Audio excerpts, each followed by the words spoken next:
പ്രതിപക്ഷ നേതാവ് ആദ്യം മുതൽ അവസാനം വരെ വിവരക്കേടല്ലേ പറഞ്ഞിട്ടുള്ളൂ ഈ ഇലക്ഷനിൽ പൂർണ്ണമായിട്ട് വിവരക്കേട്, ഇതേപോലെ വിവരക്കേട് പറഞ്ഞ പ്രതിപക്ഷ നേതാവുണ്ടോ കേരളത്തിൽ ഓരോ ദിവസവും? ആ ഉപേക്ഷിച്ചു എന്നാ പറയുന്നത്. അതുപോലെ ഒരു വിവരക്കേട് വേറെ ആരെങ്കിലും പറയുമോ ലോകത്ത്?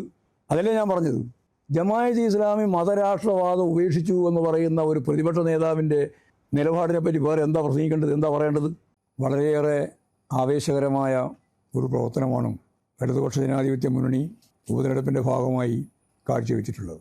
കൃത്യമായ രാഷ്ട്രീയവും വ്യക്തതയോടുകൂടിയുള്ള വികസന നിലപാടും ഈ നിയോജക മണ്ഡലത്തിലാകെ കൃത്യതയോടെ അവതരിപ്പിക്കാൻ ഇടതുപക്ഷ ജനാധിപത്യ മുന്നണിക്ക് സാധിച്ചിട്ടുണ്ട്. രാഷ്ട്രീയത്തിൻ്റെ കേന്ദ്ര ബിന്ദു യഥാർത്ഥത്തിൽ വർഗീയതയ്ക്കെതിരായിട്ടുള്ള പോരാട്ടം തന്നെയാണ്. ഭൂരിപക്ഷ വർഗീയതയും ന്യൂനപക്ഷ വർഗീയതയും അതിശക്തിയായ പ്രചാരണ പ്രവർത്തനത്തിൽ മുഴച്ചു നിന്ന ഒരു ഉപതെരഞ്ഞെടുപ്പ് കൂടിയായിരുന്നു നിലമ്പൂർ ഉപതെരഞ്ഞെടുപ്പ്.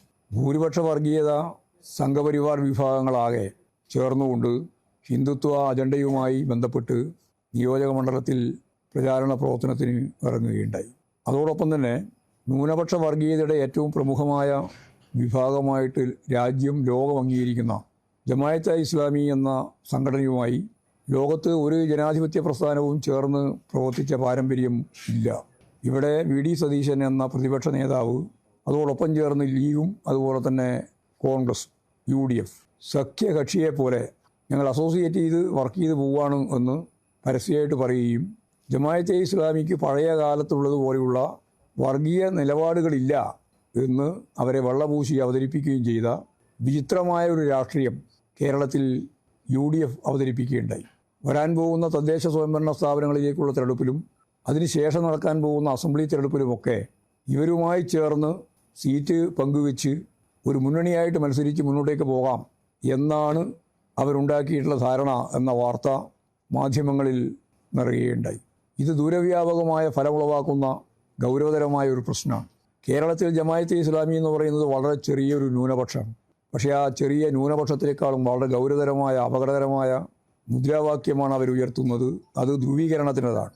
മുസ്ലിം രാജ്യം, മുസ്ലിം ലോകം, അതാണ് അവരുടെ ഉന്നം. ഇത് വർഗീയ ശക്തികളെ പരസ്പരം ശക്തിപ്പെടുത്തുന്ന ഒന്നാണ്. വർഗീയ ശക്തികൾ പരസ്പരം ഏറ്റുമുട്ടിയാൽ ഏതെങ്കിലും ഒന്ന് ജയിക്കുകയോ ഏതെങ്കിലും മറ്റൊന്ന് തോൽക്കുകയോ അല്ല ചെയ്യുക.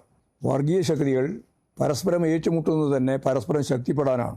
അങ്ങനെ പരസ്പരം ശക്തിപ്പെടുന്ന രണ്ട് വിഭാഗങ്ങൾ തമ്മിൽ സംഘർഷാത്മകമായ സാഹചര്യം സൃഷ്ടിക്കാൻ പശ്ചാത്തലമൊരുക്കുന്ന ഒരു നിലപാടാണ് ഒരു ഭാഗത്ത് BJP ഉൾപ്പെടെയുള്ള സംഘപരിവാർ വിഭാഗവും മറുഭാഗത്ത് UDF ഉൾപ്പെടെ ചേർന്നുകൊണ്ടുള്ള ജമാഅത്തെ ഇസ്ലാമി ഉൾപ്പെടെയുള്ള വർഗീയ കൂട്ടുകെട്ട്. ഈ രണ്ട് വർഗീയ കൂട്ടുകെട്ടുകൾക്കുമെതിരെ മതനിരപേക്ഷ ഉള്ളടക്കം ഉയർത്തിപ്പിടിക്കുന്ന എല്ലാ ജനാധിപത്യ ശക്തികളെയും എല്ലാ ജനാധിപത്യ വിശ്വാസികളെയും, നമുക്കറിയാം വർഗീയത പ്രകടിപ്പിക്കുന്ന ആളുകൾക്ക് യഥാർത്ഥത്തിൽ അവർ വിശ്വാസികളൊന്നുമല്ല. അവർ വിശ്വാസം ഒരു ഉപകരണമായിട്ട് ഉപയോഗിക്കുന്നവരാണ്. ഇവിടെയുള്ള ഹിന്ദു ആയാലും മുസ്ലിം ആയാലും ക്രിസ്ത്യാനി ആയാലും വലിയ ഒരു വിഭാഗം വിശ്വാസികളാണ്. ആ വിശ്വാസികളെ അടിസ്ഥാനപ്പെടുത്തിക്കൊണ്ട് മാത്രമേ വർഗീയതയെ ചെറുക്കുന്നതിന് വേണ്ടി സാധിക്കൂ. അതുകൊണ്ട് എല്ലാ മതവിഭാഗത്തിലും പെട്ട വിശ്വാസികളായ മനുഷ്യ സമൂഹത്തിൻ്റെ അകത്ത് കലുഷിതമായ അന്തരീക്ഷം സൃഷ്ടിച്ച് വർഗീയ ധ്രുവീകരണത്തിന് വേണ്ടി പ്രവർത്തിക്കുന്ന ശക്തികളെ ഒറ്റപ്പെടുത്താൻ വിശ്വാസികൾ ഉൾപ്പെടെയുള്ള മുഴുവൻ ആളുകളും ഒറ്റക്കെട്ടായിട്ട് മുമ്പോട്ടേക്ക് പോകേണ്ടതുണ്ട്. ഈ തെരഞ്ഞെടുപ്പ്, നിലമ്പൂർ ഉപതെരഞ്ഞെടുപ്പ്, യഥാർത്ഥത്തിൽ അതുണ്ടാക്കുന്ന രാഷ്ട്രീയ പ്രത്യാഘാതം ഈ ഉപതെരഞ്ഞെടുപ്പിൻ്റെ ഭാഗം മാത്രമായിട്ട് നിൽക്കുന്നതല്ല. വരാൻ പോകുന്ന തദ്ദേശ സ്വയംഭരണ സ്ഥാപനങ്ങളിലേക്കുള്ള തെരഞ്ഞെടുപ്പിലും അതിനുശേഷം 2026 ഏപ്രിൽ മെയ് മാസം നടത്തേണ്ടുന്ന അസംബ്ലി തെരഞ്ഞെടുപ്പിലും സ്വാധീനം ചെലുത്തുന്ന ഒന്നായിരിക്കും ഈ ഉപതെരഞ്ഞെടുപ്പിൻ്റെ വിധി എന്ന കാര്യത്തിൽ യാതൊരു സംശയമില്ല. ഇത് രാഷ്ട്രീയ പോരാട്ടം എന്ന രീതിയിൽ തന്നെയാണ് ഞങ്ങൾ കണ്ടിട്ടുള്ളത്. അതോടെ ഒന്നാമത്തെ കാര്യം, ഈ രണ്ട് മലീമസമാവുന്ന വർഗീയ ശക്തികൾക്കുമെതിരായി മതനിരപേക്ഷ ഉള്ളടക്കത്തോടുകൂടി വിശ്വാസികൾ ഉൾപ്പെടെയുള്ള മുഴുവൻ മനുഷ്യരെയും ചേർത്ത് നിർത്തി മുമ്പോട്ടേക്ക് പോവുക എന്നുള്ളതാണ് അതിൻ്റെ ഏറ്റവും പ്രധാനപ്പെട്ട ഒരു ഉന്നം. രണ്ടാമത്തെ കാര്യം കേരളത്തിൻ്റെ വികസനം തന്നെയാണ്. കേരളത്തെ നവകേരളമാക്കി രൂപപ്പെടുത്തുക എന്നുള്ളതാണ് ഇടതുപക്ഷ ജനാധിപത്യ മുന്നണി കാണുന്ന അതിൻ്റെ ലക്ഷ്യം. ഇന്ത്യയിൽ ഒരേ ഒരു ഇടതുപക്ഷ ശക്തികളുടെ സ്വാധീനമുള്ള ബദൽ സംവിധാനം കൈകാര്യം ചെയ്യുന്ന സംസ്ഥാനമാണ് കേരളത്തിലെ ഗവൺമെൻറ്. ഒന്നാമത്തെ ടേം കഴിയുമ്പോൾ ഇനി ഇടതുപക്ഷ ജനാധിപത്യ മുന്നണിക്ക് യാതൊരു സാധ്യതയുമില്ല എന്ന് ബൂർഷ്വാ പാർട്ടികളും മാധ്യമങ്ങളും എല്ലാം വിധി എഴുതിയതാണ്. പക്ഷേ 99 സീറ്റോടുകൂടി രണ്ടാം ടേമിലേക്ക് തിരിച്ചു വരികയാണ് ചെയ്തത്. ഒരു ചരിത്ര സംഭവമായിരുന്നു. ഒരു മൂന്നാമത് മൂന്നാം ടേമിലേക്കുള്ള കേരളത്തിലെ ഇടതുപക്ഷ ജനാധിപത്യ മുന്നണി ഗവൺമെൻറ്റിൻ്റെ മുന്നേറ്റം, അതാണ് ചരിത്രം കുറിക്കുന്ന അടുത്ത കേരളത്തിൻ്റെ സംഭവം. അതിലേക്ക് നയിക്കുന്നതിന് വേണ്ടി കേവലമായിട്ടുള്ള വികസനം എന്ന കാര്യം വിശദീകരിക്കുകയല്ല, ഒരു വികസിത കേരളമാക്കി രൂപപ്പെടുത്താനാണ് ഉദ്ദേശിക്കുന്നത്. അല്ലാതെ പിന്നണിയിൽ നിന്ന് പിന്നണിയിലേക്ക് പോകാനല്ല, വികസനത്തിലേക്ക് കുതിക്കുകയാണ് കേരളത്തിൻ്റെ ഉന്നം. പശ്ചാത്തല സൗകര്യങ്ങളെല്ലാം ഇന്ത്യക്ക് മാതൃകയാവുന്ന രീതിയിൽ കേരളം ഇപ്പോൾ കൈകാര്യം ചെയ്തിട്ടുണ്ട്. അതിദരിദ്രരില്ലാത്ത ആദ്യത്തെ ഇന്ത്യൻ സംസ്ഥാനമായിട്ട് കേരളം മാറാൻ പോവുകയാണ് നവംബർ 1-ാം തീയതിയോടുകൂടി. ആ പ്രഖ്യാപനം നടക്കാൻ പോവുകയാണ്. വിദ്യാഭ്യാസ മേഖലയിൽ നമ്മൾ ഇപ്പോഴും എത്രയോ കാലമായിട്ട് നമ്മൾ 1-ാം സ്ഥാനത്താണ്, ഉന്നത വിദ്യാഭ്യാസം ഉൾപ്പെടെ. വീടില്ലാത്തവർക്കെല്ലാം വീട് എന്ന ലൈഫ് പദ്ധതിയുടെ ഭാഗമായിട്ട് 5 ലക്ഷത്തിലധികം ആളുകളുടെ വീട് പണി പൂർത്തിയാക്കി മിക്കവാറും കൈമാറിക്കഴിഞ്ഞു. ഇനിയും വേണ്ടവർക്ക് വീട് കൊടുക്കാൻ തന്നെയാണ് ഉദ്ദേശിക്കുന്നത്. ഇപ്പോൾ പാർപ്പിട പ്രശ്നം പരിഹരിക്കപ്പെടുന്ന ഒരു സംസ്ഥാനമാവും. അതേപോലെ തന്നെ ഏറ്റവും പ്രധാനമായിട്ട് ജനകീയ ആരോഗ്യ പ്രസ്ഥാനം ലോകത്തിന് മാതൃകയാകുന്ന രീതിയിൽ കേരളം കൈകാര്യം ചെയ്യുകയാണ്. തൊഴിലില്ലായ്മയാണ് നമ്മൾ അഭിമുഖീകരിക്കുന്ന ഏറ്റവും പ്രധാനപ്പെട്ട മറ്റൊരു പ്രശ്നം. തൊഴിലില്ലായ്മ പ്രശ്നം പരിഹരിക്കുന്നതിന് വേണ്ടി ഒരു ഇന്ത്യൻ സംസ്ഥാനം ഗവൺമെൻറ്റും എടുക്കാത്ത നിലയിലുള്ള പുതിയ നിലപാടുമായിട്ട് ഗവൺമെൻറ് മുന്നോട്ടേക്ക് പോവുകയാണ്. കഴിഞ്ഞ പ്രകടന പത്രികയിൽ തന്നെ ചൂണ്ടിക്കാണിച്ചിരുന്ന ഒരു പ്രധാനപ്പെട്ട കാര്യം വിജ്ഞാന കേരളം എന്നുള്ളതാണ്. അതിൻ്റെ ഒപ്പം തന്നെ ചേർത്താണ് വിജ്ഞാന സമ്പദ് വ്യവസ്ഥ എന്ന് പറഞ്ഞത്. ഇവിടെ കേരളത്തിലെ ജനങ്ങൾക്ക് ജോലി നൽകുക എന്നുള്ളത് വളരെ പ്രധാനപ്പെട്ട ഒരു ഉന്നമാണ്. അതിന് നല്ല രീതിയിലുള്ള മൂലധന നിക്ഷേപം വേണം. പശ്ചാത്തല സൗകര്യം കിഫ്ബി ഉൾപ്പെടെ ഉപയോഗപ്പെടുത്തിയിട്ട് കേരളം മാതൃകാപരമായ രീതിയിൽ മുന്നേറിയിരിക്കുകയാണ്. 90,000 കോടി രൂപയുടെ വികസന പ്രവർത്തനങ്ങളാണ് റോഡ്, പാലം, ആശുപത്രി കെട്ടിടങ്ങൾ, സ്കൂൾ കെട്ടിടങ്ങൾ, അതുപോലെ തന്നെ നാഷണൽ ഹൈവേ 66-ന് വേണ്ടി നൽകിയിട്ടുള്ള 5,600 കോടി രൂപ ഉൾപ്പെടെ എല്ലാം പരിശോധിച്ചാൽ വളരെ വലിയ രീതിയിലുള്ള മുന്നേറ്റമാണ് യഥാർത്ഥത്തിൽ നമുക്ക് സൃഷ്ടിക്കാൻ സാധിച്ചിട്ടുള്ളത് പശ്ചാത്തല സൗകര്യ കാര്യത്തിൽ. അഭ്യസ്തവിദ്യരായ യുവതീ യുവാക്കളുടെ എണ്ണം ഏറ്റവും കൂടുതലുള്ള സംസ്ഥാനമാണ് കേരളം. അടിസ്ഥാന ജനവിഭാഗങ്ങൾക്കുൾപ്പെടെ ഉന്നത വിദ്യാഭ്യാസം നേടാൻ സാധിക്കുന്ന കുടുംബങ്ങളാണ് കേരളത്തിലുള്ളത്. അവർക്കെല്ലാം തൊഴിൽ നൽകുക എന്നുള്ളതാണ് ഏറ്റവും പ്രധാനപ്പെട്ട ഒരു വെല്ലുവിളി. അതിനാവശ്യമായ മൂലധന നിക്ഷേപം വേണം. അത് കണ്ടെത്താൻ ആവശ്യമായ രീതിയിലുള്ള പ്രവർത്തനം നടത്തണം. കാരണം കേന്ദ്ര ഗവൺമെൻറ് നമുക്ക് അറിയുന്നത് പോലെ വയനാട് ദുരന്തത്തിന് പോലും സഹായം നൽകാൻ തയ്യാറായിട്ടില്ല. സുപ്രീം കോടതി ആവർത്തിച്ച് പറഞ്ഞിട്ടും അവിടുത്തെ കൃഷിക്കാരൻ്റെ, പാവപ്പെട്ട മനുഷ്യൻ്റെ വാങ്ങിയ കടം ദേശസാൽകൃത ബാങ്കുകൾ, കേന്ദ്ര ഗവൺമെൻറ് ഇടപെട്ട് ആവശ്യമായ ഇടപെടൽ നടത്തി സ്വീകരിക്കണം നടപടി എന്ന് പറഞ്ഞിട്ട് ഇപ്പോഴും വിമർശനാത്മകമായ രീതിയിൽ കോടതി പറഞ്ഞുകൊണ്ടിരിക്കുകയാണ്. എന്തേ നിങ്ങളിത് സ്വീകരിക്കാത്തത് എന്ന്. കേരള ബാങ്ക് ഉൾപ്പെടെയുള്ളത് എഴുതിത്തള്ളാൻ തീരുമാനിച്ചു. പക്ഷേ കേന്ദ്ര ഗവൺമെൻറ്റിൻ്റെ നേരിട്ടുള്ള നിയന്ത്രണത്തിലുള്ള പൊതുമേഖലാ ബാങ്കുകളിൽ നിന്ന് വാങ്ങിയിട്ടുള്ള കടം എഴുതിത്തള്ളാൻ കൂട്ടാക്കുന്നില്ല എന്നുള്ളത് അതിശക്തിയായ വിമർശനം ഹൈക്കോടതി തന്നെ ഉയർത്തുന്ന നില ഉണ്ടായി. എന്ന് പറഞ്ഞാൽ കേരളത്തോട് കേന്ദ്ര ഗവൺമെൻറ് കാണിച്ചുകൊണ്ടിരിക്കുന്ന സാമ്പത്തിക നിലപാടുകൾ ഒരു ഉപരോധത്തിൻ്റെതാണ്. ഇവിടെ 10-60 ലക്ഷം ആളുകൾക്ക് 1,600 രൂപ പ്രകാരം പെൻഷൻ കൊടുക്കാൻ തന്നെ വലിയ സാമ്പത്തിക ബാധ്യതയാണ്. ആ ബാധ്യത പോലും ഏറ്റെടുക്കാൻ കഴിയാത്ത സാഹചര്യമാണ് ഒരു ഘട്ടത്തിലുണ്ടായത്. പിന്നീട് അതെല്ലാം കൃത്യമായിട്ട് കൈകാര്യം ചെയ്ത് ഇപ്രാവശ്യം കുടിശ്ശിക തന്നെ അവസാനിപ്പിച്ചുകൊണ്ട് പൂർണ്ണമായിട്ടും അതാത് മാസം നമുക്ക് ഈ 60 ലക്ഷത്തിലധികം വരുന്ന ആളുകൾക്ക് 1,600 രൂപ പ്രകാരം ക്ഷേമ പെൻഷൻ കൊടുക്കാൻ സാധിക്കുന്നു എന്നുള്ളത് വലിയ നേട്ടം തന്നെയാണ്. ഗവൺമെൻറ് ശരിയായ രീതിയിൽ മാനേജ്മെൻറ്റ് സംവിധാനം കൈകാര്യം കമ്മി വലിയ രീതിയിലില്ലാതെ അത് കുറച്ചു കൊണ്ടുവരാൻ കഴിഞ്ഞ ഇന്ത്യൻ സംസ്ഥാനത്തിലുമായി കേരളത്തിന് മാറാൻ കഴിഞ്ഞത്. 87% അധിക വിഭവം കണ്ടെത്താൻ കേരളത്തിലെ ഗവൺമെൻറ്റിനായി എന്നുള്ളതാണ് ട്രഷറി അടക്കാതിരിക്കാനുണ്ടായിരുന്ന ഏറ്റവും പ്രധാനപ്പെട്ട കാര്യം. എല്ലാ അർത്ഥത്തിലും വികസിതമായ ഒരു കേരളത്തെ നമുക്ക് സൃഷ്ടിക്കാൻ സാധിക്കണമെങ്കിൽ ഞാൻ നേരത്തെ പറഞ്ഞ പോലെ മൂലധന നിക്ഷേപം വേണം. തൊഴിലില്ലായ്മ പരിഹരിക്കണമെങ്കിൽ 2 ഭാഗം കൈകാര്യം ചെയ്യണം. ഒന്ന്, സ്വയം സംരംഭകരെ കണ്ടെത്തുക. അതിൻ്റെ ഭാഗമായിട്ടാണ് 1 ലക്ഷം സംരംഭകരെ കണ്ടെത്തണമെന്ന് 1-ാം പിണറായി ഗവൺമെൻറ് കഴിഞ്ഞ് 2-ാം പിണറായി ഗവൺമെൻറ്റിൻ്റെ ആദ്യ വർഷം തന്നെ നമ്മൾ തീരുമാനിച്ചു. 1 ലക്ഷം ആളുകളെ രജിസ്റ്റർ ചെയ്യാൻ തീരുമാനിച്ചു, പുതിയ യൂണിറ്റുകളായിട്ട്, സംരംഭകരായിട്ട്. അത് 1,30,000 ഉയർന്നു. കഴിഞ്ഞ 3 കൊല്ലത്തിൻ്റെ അനുഭവം 3,50,000 സ്വയം സംരംഭകരെ രജിസ്റ്റർ ചെയ്യാൻ കഴിഞ്ഞു എന്നുള്ളത് 100 കോടി രൂപ വരെ അത്തരത്തിലുള്ള ചെറുകിട സംരംഭത്തിൻ്റെ ഭാഗമായിട്ടുള്ള നിക്ഷേപം വന്നു എന്നുള്ളതുമാണ്. ഏതാണ്ട് 7 ലക്ഷത്തിലധികം ആളുകൾക്ക് തൊഴിൽ നൽകാൻ കഴിഞ്ഞു. മറ്റ് വിവിധ മേഖലകളും PSCയും എല്ലാം ചേർന്ന് ഇപ്പോഴേ ഏതാണ്ട് കേരളത്തിൽ 10 ലക്ഷത്തിലധികം ആളുകൾക്ക് പുതുതായിട്ട് തൊഴിൽ ലഭിക്കുന്ന സ്ഥിതി ഉണ്ടായി. KEDSC ഉൾപ്പെടെ, കേരള നോളജ് എക്കണോമി മിഷൻ ഉൾപ്പെടെ ആയിരക്കണക്കിന് ആളുകൾക്ക്, ലക്ഷക്കണക്കിന് ആളുകൾക്ക് തൊഴിൽ കൊടുക്കുന്നതിന് വേണ്ടി പദ്ധതികൾ ആവിഷ്കരിച്ച് മുന്നോട്ടേക്ക് പോവുകയാണ്. ഇപ്പോൾ തന്നെ നിരവധി ആളുകൾക്ക് തൊഴിൽ കിട്ടിക്കഴിഞ്ഞിട്ടുണ്ട്. അപ്പോൾ സ്വാഭാവികമായിട്ടും വിഴിഞ്ഞ പദ്ധതി ഉൾപ്പെടെയുള്ള കേരളത്തിൻ്റെ കവാടം പോലെ വികസനത്തിൻ്റെ ഏറ്റവും പ്രധാനപ്പെട്ട ഒരു അടയാളപ്പെടുത്തലായിട്ട് മാറുമ്പോൾ 1-2 ജില്ലയിലെ അതിവിപുലമായ രീതിയിലുള്ള വികസന പ്രവർത്തനങ്ങളിലേക്ക് അത് കൃത്യമായിട്ട് നിലപാട് സ്വീകരിച്ച് മുമ്പോട്ടേക്ക് പോകാൻ അതുവഴി കഴിയും. കൊച്ചിയെപ്പറ്റി ഞാൻ പ്രത്യേകിച്ച് പറയേണ്ടതില്ല. കൊച്ചി പാലക്കാട് വഴി കോയമ്പത്തൂരിലേക്കുള്ള ഇടനാഴി, വ്യാവസായിക ഇടനാഴി ഇപ്പോൾ കേന്ദ്ര ഗവൺമെൻറ് തന്നെ അംഗീകരിച്ചിട്ടുണ്ട്. 14,000-ലധികം ഏക്കർ ഭൂമി തന്നെ നമ്മൾ കണ്ടെത്താൻ ശ്രമിച്ചിട്ടുണ്ട്. വലിയ ഒരു ഭാഗം കണ്ടെത്തിയിട്ടുണ്ട്. കോഴിക്കോട് മംഗലാപുരത്തേക്കുള്ള കോറിഡോർ അതും വ്യാവസായിക ശൃംഖലയുടെ ഭാഗമാണ്. ഇതിനെല്ലാം ആവശ്യമുള്ള പണം എവിടെ എന്ന ചോദ്യമായിരുന്നു ഉന്നയിച്ചുകൊണ്ടിരുന്നത്. അപ്പോഴാണ് നമുക്കൊരു കാര്യം വ്യക്തമായത്. കഴിഞ്ഞ മാസങ്ങൾക്ക് മുമ്പ് എറണാകുളത്ത് ചേർന്നിട്ടുള്ള 26 രാജ്യങ്ങളിൽ നിന്ന് പങ്കെടുത്ത 2500ഓളം പ്രതിനിധികളെ ചേർത്ത് അവിടെയുള്ള വ്യവസായികൾ ഉൾപ്പെടെ എല്ലാവരും ചേർന്ന് ഇൻവെസ്റ്റ്മെൻറ്റ് മീറ്റ് നടത്തിയപ്പോൾ ഏറ്റവും അവസാനമായിട്ട് വന്നിട്ടുള്ള അതിൻ്റെ കൃത്യമായിട്ടുള്ള നിക്ഷേപിക്കാൻ തയ്യാറായി വന്നിട്ടുള്ള ഓഫർ ഏതാണ്ട് 2 ലക്ഷം കോടി ഉറുപ്പിയുടേതാണ്. വ്യവസായ വകുപ്പ് മന്ത്രി രാജീവ് തന്നെ പറഞ്ഞ ഒരു മാസം കൊണ്ട് 10,000 കോടി ഉറുപ്പിയുടെ പുതിയ സംരംഭ പ്രവർത്തനങ്ങൾ ആരംഭിക്കാൻ പോകുന്നു. നമുക്ക് മാസാമാസം ഒരു 10,000 എത്തിക്കാൻ പറ്റും. വലിയ ഒരു ശൃംഖലയാണ് രൂപപ്പെട്ട് വരാൻ പോകുന്നത്.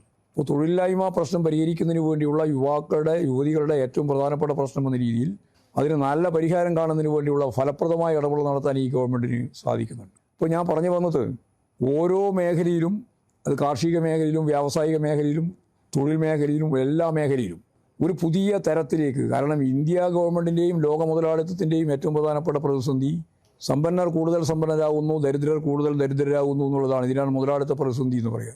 അതിനെ മറികടന്നുകൊണ്ട് ഏറ്റവും പിന്നിൽ നിൽക്കുന്ന മനുഷ്യരെ കൂടുതൽ മുന്നോട്ടേക്ക് നയിക്കുക. ഇതാണ് ബദൽ. എന്താണ് ബദൽ എന്ന് ചില ആളുകൾ ചോദിക്കുന്നുണ്ട്. അതാണ് ബദൽ. നേരത്തെ ഇത് സമ്പന്നർ കൂടുതൽ സമ്പന്നരാകുക, ദരിദ്രർ കൂടുതൽ ദരിദ്രരാകുക. ഇതാണ് മുതലാളിത്ത പ്രതിസന്ധി. ഇവിടെ ഏറ്റവും പിന്നിൽ നിൽക്കുന്ന മനുഷ്യരെ നല്ലതുപോലെ ഉയർത്തിക്കൊണ്ടുവരുന്നതിന് വേണ്ടിയുള്ള ശ്രമം നടത്തുക.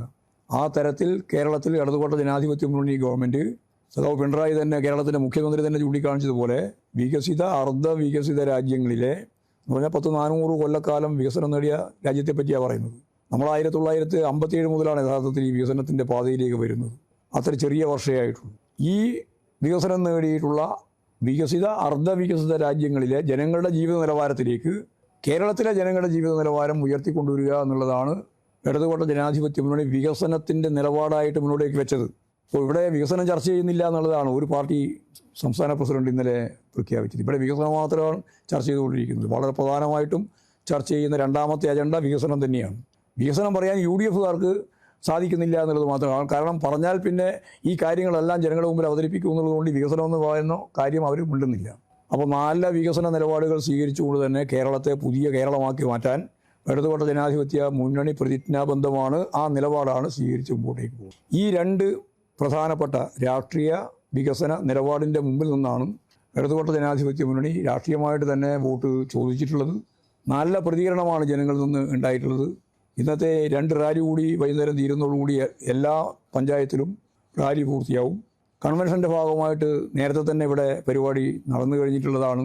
കൺവെൻഷൻ്റെ ഭാഗമായി 10,000-കണക്കിന് ആളുകൾ പങ്കെടുത്ത വലിയ സമ്മേളനമായിരുന്നു.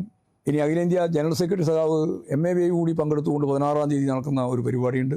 16-ാം തീയതി കേരളത്തിൻ്റെ ഇതേവരെയുള്ള തെരഞ്ഞെടുപ്പ് ചരിത്രത്തിൽ ഒരു പുതിയ അധ്യായം രചിച്ചുകൊണ്ട് വീടുകളിൽ നിന്ന് പ്രകടനമായി ബൂത്തിലേക്കും ബൂത്തിൽ നിന്ന് പ്രകടനമായി കേന്ദ്രത്തിലേക്കും പോകുന്ന ഒരു വലിയ വർഗീയ വിരുദ്ധ പ്രചാരവേല സംഘടിപ്പിക്കാൻ വേണ്ടി തീരുമാനിച്ചിട്ടുണ്ട്. അത് നാളെയാണ്, 16-ാം തീയതിയാണ്.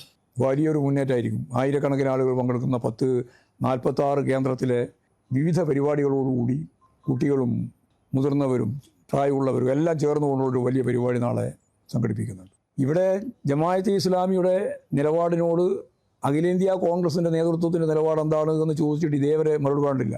സതീശൻ പറഞ്ഞത് അതിന് പ്രിയങ്ക ഗാന്ധി മറുപടി പറയേണ്ടതില്ല, ഞാൻ തന്നെ പറഞ്ഞോളാതാണ്. പക്ഷേ ഞാൻ തന്നെ പറഞ്ഞിട്ടില്ല. ഇനിയിപ്പോൾ ഇന്നാണ് പ്രിയങ്ക ഗാന്ധിയുടെ പരിപാടി. മറുപടി പറയുമോ എന്നുള്ളത് നമുക്ക് എനിക്ക് ഉറപ്പായിട്ട് അറിയാം. മറുപടി പറയാനില്ല. കാരണം മറുപടി പറയാൻ പറ്റില്ല. അവർ അതിശക്തിയായിട്ട് ജമാഅത്തെ ഇസ്ലാമിക്കെതിരായിട്ട് നിലപാട് സ്വീകരിക്കുന്നവരാണ് അഖിലേന്ത്യാ നേതൃത്വം. അതുകൊണ്ടാണ് KC വേണുഗോപാലിന് ചോദ്യത്തിന് കൃത്യമായിട്ട് മറുപടി പറയാൻ സാധിക്കാതിരുന്നത്. കോൺഗ്രസിനൊക്കെ നിലപാടുണ്ട് എന്ന് പറഞ്ഞിട്ട് മാറിപ്പോവായി. അപ്പോൾ VD സതീശനും കുറച്ച് ആളുകളും കൂടി ചേർന്ന് ഈ വർഗീയ കൂട്ടുകെട്ടിന് വേണ്ടി കേരളത്തിലെ ഇടതുപക്ഷ രാഷ്ട്രീയത്തിനെതിരായിട്ട് അതിൻ്റെ ഈ രാഷ്ട്രീയ തിമിരം ബാധിച്ചിട്ട് ഈ രീതിയിലൊരു നിലപാട് സ്വീകരിക്കുന്നത് ഭാവി കേരളത്തെ തന്നെ അപകടപ്പെടുത്തുന്ന സമീപനത്തിലേക്കാണ് എത്തുക എന്നുള്ളതാണ് അത് സംബന്ധിച്ച് ചൂണ്ടിക്കാണിക്കേണ്ടത്. അവർ കൃത്യമായ നിലപാട് അഖിലേന്ത്യാ നേതൃത്വം പറയേണ്ടതുണ്ട്. അത് ഇന്ന് പറയില്ല എന്നാണ് എൻ്റെ ഉറച്ച വിശ്വാസം. ആരും പറയണില്ല. കോൺഗ്രസും പറയുന്നില്ല, ലീഗും പറയുന്നില്ല, ആരും പറയുന്നില്ല. അവരെല്ലാം കൂടി ചേർന്ന് ഉണ്ടാക്കിയിട്ടുള്ള ഒരു കൂട്ടുകെട്ടാണ് യഥാർത്ഥത്തിൽ വർഗീയ കൂട്ടുകെട്ടിൻ്റെ ഭാഗമായിട്ട് വന്നത്. ഞാൻ മഴവിൽ സഖ്യം എന്ന് പറയുന്നത് ആ രീതിയിലുള്ളൊരു കൂട്ടുകെട്ടിനെയാണ്. അപ്പോൾ വലിയ രീതിയിലുള്ള മുന്നേറ്റം ഈ നിയോജക മണ്ഡലത്തിൽ ഇടതുപക്ഷ ജനാധിപത്യ മുന്നണി സ്ഥാനാർത്ഥി ഇപ്പോൾ സ്വരാജ് നേടിക്കഴിഞ്ഞിട്ടുണ്ട്. നല്ല മാർജിനിൽ ഇവിടെ ജയിക്കും എന്ന് തന്നെയാണ് തിരഞ്ഞെടുപ്പിൻ്റെ ഏറ്റവും അവസാനത്തെ ഘട്ടം എന്ന രീതിയിൽ പറയാനുള്ളത്. പക്ഷേ ഈ LDF ജമാഅത്ത് ഇസ്ലാമിയുമായും വെൽഫെയർ പാർട്ടിയുമായി സഹകരിച്ചിരുന്ന സമയത്തും ഇപ്പോഴും തമ്മിലുള്ള ഒരു വ്യത്യാസം എന്താണ്? ഇല്ല, ഞങ്ങൾ സഹകരിയില്ല. ഞങ്ങളുമായിട്ട് യാതൊരു സഹകരണം ഉണ്ടായിരുന്നില്ല. ഞങ്ങൾ ഒരു തരത്തിലും രാഷ്ട്രീയ മുന്നണി ഉണ്ടാക്കിയിട്ടില്ല, രാഷ്ട്രീയ കൂട്ടുകെട്ട് ഉണ്ടാക്കിയിട്ടേ ഇല്ല. ഞങ്ങൾ അന്നും ഉണ്ടാക്കിയില്ല, ഇന്നും ഉണ്ടാക്കിയില്ല, നാളെ ഉണ്ടാക്കുകയും ചെയ്യില്ല. ഞാനത് പറഞ്ഞു കഴിഞ്ഞില്ല, എത്ര പ്രാവശ്യം വിശദീകരിച്ചു. നിങ്ങളോടല്ലേ വിശദീകരിച്ചുകൊണ്ടിരിക്കുന്നു. ഒരു 23 വെറുതെ കളവ് പറയാണ്, ഓരോന്നായിട്ട് കളവ് പറയും. നിങ്ങൾ പറയുന്ന 23 ഏതാണെന്ന് യു ഡി എഫുമായിട്ട് ബന്ധപ്പെട്ട് ഉണ്ടാക്കിയത് നമ്മുടെ മുമ്പിലുണ്ട്, അത് പറയുകയും ചെയ്തിട്ടുണ്ട്. ഒരു ഉദാഹരണം പറയണ്ട, ഒരു ഉദാഹരണവും ചേർത്ത് പറയണ്ടില്ല. ഞങ്ങൾ ഒരു കൂട്ടിലങ്ങാടിയില്ല, ഒരങ്ങാടിയിലും പറയേണ്ടതില്ല. കൃത്യമായിട്ട് ഞങ്ങൾക്ക് ധാരണയുണ്ട്. ജമാഅത്തെ ഇസ്ലാമിക്ക് വെറുതെ പറഞ്ഞിരുന്ന നിങ്ങൾ ഏത് പത്രം, നിങ്ങൾ പത്രത്തിന് 2-3 അവർക്ക് വേണ്ടിയുള്ള പത്രം തന്നെയുണ്ടല്ലോ. ജമാഅത്തെ ഇസ്ലാമിക്ക് വേണ്ടി പ്രവർത്തിക്കുന്ന ആശയ പ്രചരണം നടത്തിക്കൊണ്ടിരിക്കുന്നവർ പറയുന്നതിൻ്റെ അപ്പുറത്ത് ഞങ്ങൾ ജമാഅത്തെ ഇസ്ലാമുമായിട്ട് ബന്ധപ്പെട്ട് ഒരു പഞ്ചായത്തിലോ ഒരു പ്രദേശത്തോ മത്സരിച്ച് ജയിക്കുകയോ ജയിച്ചതനുസരിച്ച് ഭരിക്കുകയോ ചെയ്തില്ല. എവിടെയെങ്കിലും വന്നിട്ടുണ്ടെങ്കിൽ അതൊക്കെ രാജിവെക്കണം എന്നുള്ള നിർബന്ധപൂർവമായ നിലപാടാണ് പാർട്ടി സ്വീകരിച്ചത്. ഉറപ്പായിട്ടും പറയാനുണ്ട്. ഒരു പഞ്ചായത്ത് വൈസ് പ്രസിഡന്റ് ഉണ്ടോ എന്നുള്ളതല്ല നിങ്ങൾ നോക്കിക്കോ. ഞങ്ങൾ എൻ്റെ നിലപാടാണ് പറഞ്ഞത്, പാർട്ടി നിലപാടാണ് പറഞ്ഞത്. പാർട്ടീൻ്റെ ഞാനിപ്പോൾ അതിനകത്ത് തർക്കിക്കാനൊന്നുമില്ല. ഞങ്ങൾ ഒരു കാര്യം വ്യക്തമാക്കിയിട്ടുണ്ട്, ജമാഅത്ത് ഇസ്ലാമുമായിട്ട് യാതൊരു രാഷ്ട്രീയ കൂട്ടുകെട്ടുമില്ല. നേരത്തെ ഉണ്ടായിട്ടില്ല, ഇനി ഉണ്ടാവുകയും ചെയ്യാം. ശരി, പിന്നെ വേറെ ചോദിക്കാണ്ട് പറ. ജനങ്ങളൊക്കെ ശരിക്കും നന്നായിട്ട് അറിയാം, ജനങ്ങൾക്ക് നന്നായിട്ട് അറിയാം. നിങ്ങൾ പറയുന്ന പോലെയല്ലോ ജനങ്ങൾ വിശ്വസിക്കുന്നത്. ജമാഅത്ത് ഇസ്ലാം ജനങ്ങൾ ഇത് കൃത്യമായിട്ട് മനസ്സിലാക്കിയിട്ടുണ്ട്. ഒരു വർഗീയ ശക്തിയുടെയും ഒരു വിഭാഗീയ പ്രസ്ഥാനത്തിൻ്റെയും ഒരു പിന്തുണയും വലതുപക്ഷ ജനാധിപത്യ മുന്നണിക്ക് വേണ്ടാന്ന് അസന്നിഗ്ധമായിട്ട് ഈ തെരഞ്ഞെടുപ്പിലും പറഞ്ഞിട്ടുണ്ട്, ഇതിനു മുമ്പും പറഞ്ഞിട്ടുണ്ട്. യെസ്, ജമാഅത്തെ ഇസ്ലാമിയുമായിട്ടുള്ള ബന്ധത്തിൽ ശക്തമായിട്ട് നിൽക്കുന്ന മുസ്ലിം ലീഗാണ്. പക്ഷെ ലീഗ് ഒന്നും പറയുന്നില്ല. പഴയ നേതൃത്വം ആകെ മുസ്ലിം ലീഗിന്റെ പഴയകാല നേതൃത്വം പൂർണ്ണമായിട്ട് ജമാഅത്തെ ഇസ്ലാമിനെ എതിർത്തുകൊണ്ടാണ് മുന്നോട്ടേക്ക് പോകുന്നത്. ജമാഅത്തെ ഇസ്ലാമി ഇവിടെ പ്രധാനപ്പെട്ട ഒരു പ്രബലമായ ശക്തിയല്ല, അതിൻ്റെ ഒരു ആശയത്തിൻ്റെ പ്രശ്നമാണ്. അതാണ് ഞാൻ പറഞ്ഞത്. ആ ആശയം ഇവിടെ BJPക്ക് വളം വെച്ച് കൊടുക്കുന്ന ആശയമാണ്. അതിൻ്റെ കൗണ്ടർ പാർട്ടാണ് RSSൻ്റെ BJPയുടെ കൗണ്ടർ പാർട്ടാണ് ജമാഅത്തെ ഇസ്ലാമി. അതാണ് അതിൻ്റെ ഏറ്റവും പ്രധാനപ്പെട്ട അപകടം. ആ അപകടം മനസ്സിലാക്കിയിട്ട് തന്നെയാണ് ഇടതുപക്ഷ ജനാധിപത്യ മുന്നണി വർഗീയ വിഭാഗങ്ങളെ, 2 വിഭാഗങ്ങളെയും, ന്യൂനപക്ഷ വർഗീയതയുടെയും ഭൂരിപക്ഷ വർഗീയതയുടെയും നിലപാടുകൾക്കെതിരായിട്ട് ശക്തിയായ സമീപനം സ്വീകരിച്ചു പോയത്. അത് ഒന്നുകൂടി വിശദീകരിച്ച് ഞാൻ പറയാണ്, ഇന്നലെയും ആ രാഷ്ട്രീയ കൂട്ടി ഞങ്ങൾ ഉണ്ടാക്കിയിട്ടില്ല, ഇപ്പോഴും ഇല്ല, നാളെയും ഇല്ല.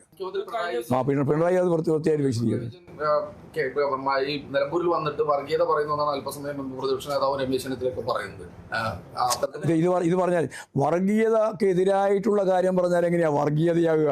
വർഗീയമായ ശക്തികളുമായി ചേർന്ന് ഇടതുപക്ഷ ജനാധിപത്യ മുന്നണിയെ നേരിടുന്നതിന് വേണ്ടി ന്യൂനപക്ഷ വർഗീയതയെയും ഭൂരിപക്ഷ വർഗീയതയും തരാതരം പോലെ കൂട്ടിയിട്ടുള്ള ഈ UDFൻ്റെ ആളുകൾ ഞങ്ങൾക്ക് ഇങ്ങോട്ട് തിരിഞ്ഞിട്ട് വർഗീയതക്കെതിരായിട്ട് പ്രവർത്തിക്കുന്ന ഏറ്റവും പ്രധാനപ്പെട്ട മുന്നണിയെ കുറ്റപ്പെടുത്താൻ ശ്രമിക്കുന്നത് തികഞ്ഞ തെറ്റായ അവസരവാദപരമായ സമീപനമാണ്. അത്രയും അതിന് പറയാനുണ്ട്. ഈ പ്രതിപക്ഷ നേതാവ് ഒരു വീഡിയോ പുറത്തുവിട്ടിരുന്നു. അദ്ദേഹം ഈ ഇപ്പോഴത്തെ മുഖ്യമന്ത്രി എന്ന പാർട്ടി സെക്രട്ടറി ഇതെല്ലാം കുറെ പ്രാവശ്യമായിട്ട് പറഞ്ഞ് അവസാനിപ്പിക്കുന്നു. അത് ഒറ്റ കാര്യമില്ല, ഒരു കാര്യം പറയണ്ട. സഹായം ലഭിച്ചു എന്നുള്ളത് ഞങ്ങളെ സംബന്ധിച്ച് എന്ത് കേസെടുക്കേ? ആ വീഡിയോ തെറ്റാണെങ്കിൽ വ്യാജമാണെങ്കിൽ വേറെ എന്തൊക്കെ പണിയുണ്ട് ഇവിടെ? നിങ്ങൾ ഈ ഏതോ ഒരു ആളുകൾ കൂടുന്ന വ്യാജ ഇതും നോക്കിയിട്ട് നടക്കല ഞങ്ങളെ പണി. അല്ല, ഏതോ ഒരാളല്ല. പ്രതിപക്ഷ നേതാവ് ആദ്യം മുതൽ അവസാനം വരെ വിവരക്കേടല്ലേ പറഞ്ഞിട്ടുള്ളൂ. ഈ ഇലക്ഷനിൽ പൂർണ്ണമായിട്ട് വിവരക്കേട്, ഇതേപോലെ വിവരക്കേട് പറഞ്ഞ പ്രതിപക്ഷ നേതാവുണ്ടോ കേരളത്തിൽ? ഓരോ ദിവസവും ഉപേക്ഷിച്ചു എന്നാ പറയുന്നത്. അതുപോലൊരു വിവരക്കേട് വേറെ ആരെങ്കിലും പറയോ ലോകത്ത്? അതല്ലേ ഞാൻ പറഞ്ഞത്. ജമാഅത്തെ ഇസ്ലാമി മതരാഷ്ട്രവാദം ഉപേക്ഷിച്ചു എന്ന് പറയുന്ന ഒരു പ്രതിപക്ഷ നേതാവിൻ്റെ നിലപാടിനെ പറ്റി വേറെ എന്താ പ്രസംഗിക്കേണ്ടത്, എന്താ പറയേണ്ടത്? നിർത്താം. മുഖ്യമന്ത്രി ഇന്നും സർക്കാരിന്റെ 9 വർഷത്തെ ഭരണത്തിൽ ജനങ്ങൾ വോട്ട് ചെയ്യണമെന്നതാണ്. ഈ തെരഞ്ഞെടുപ്പ് ഈ സർക്കാരിന്റെ വിലയിരുത്തലാവുന്നു. ആയിക്കോട്ടെ, ഇനി തെരഞ്ഞെടുപ്പിലായിക്കോട്ടെ. അതായിക്കോട്ടെ പോരെ. എന്നാ അവിടെ നിന്ന് പറയലേ കൊണ്ടു. അത് നല്ല ആത്മവിശ്വാസം, ഉറച്ച ആത്മവിശ്വാസം. അതാ ചോദിച്ചുകൊണ്ടിരിക്കട്ടെ. ഞങ്ങൾ ചോദിച്ചതിന് ഉത്തരം ഇതുവരെ പറഞ്ഞിട്ടില്ല. ആ ചോദ്യം ഇങ്ങനെ ചോദിച്ചുകൊണ്ടേയിരിക്കും. ആ ചോദ്യത്തിന് ആരും മറുപടി പറയാം? ജനങ്ങൾ കൃത്യമായി മറുപടി പറയും. അല്ലാണ്ട് ഞാനതിൽ മറുപടി പറയണ കാര്യമില്ല. അദ്ദേഹം ഞാൻ വെറുതെ പറഞ്ഞില്ല. ചോദിക്കാൻ ചോദ്യമല്ലേ. നാളത്തെയോ 10,000 ആൾ പങ്കെടുക്കും. എല്ലാ മേഖലയിലും കാലാവസ്ഥ ഞങ്ങൾക്ക് പ്രശ്നമില്ല. അങ്ങനെയാണെങ്കിൽ റാലിയെല്ലാം കണ്ടില്ലേ? ഈ റാലിയിൽ ഇതുപോലൊരു റാലി വേറെ ആർക്കും നടത്താൻ പറ്റുമോ ഈ മഴയത്ത്?